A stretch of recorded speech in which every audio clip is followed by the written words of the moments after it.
Now, let's find the first derivative of an exponential function. Now, just to make it absolutely clear how we'll do this, the derivative of, let's say we have the derivative of e to the power x over dx.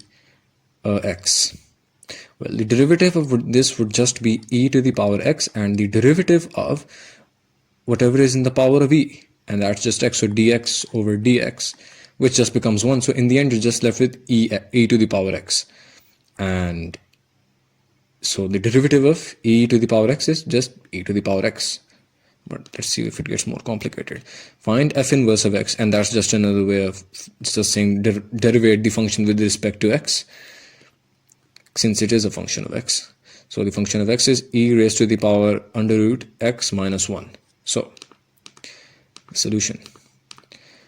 Well, we'll differentiate the function with respect to x, and this is what will happen.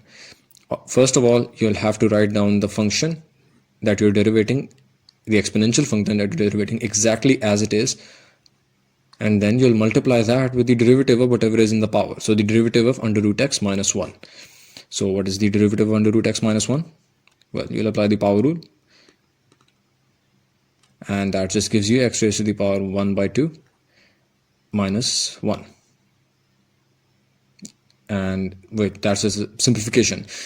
Under root x can be written down as x raised to the power 1 by 2, and you'll take the power rule states that you'll take the 1 by 2 in the power as the coefficient, and then you'll subtract 1 from the power.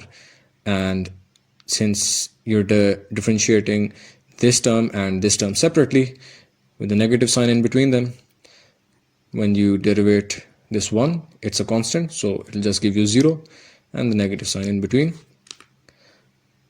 and well, you get this as the result. And you can take this x raised to the power minus 1 by 2 in the denominator and write down it as 2x raised to the power 1 by 2. And so this is how you'll basically solve this. The power rule is explained earlier. I just had to tell you that how you'll deal with an exponential function. Remember, write down the exponential function as it is, and then multiply it with the derivative of whatever is in the power.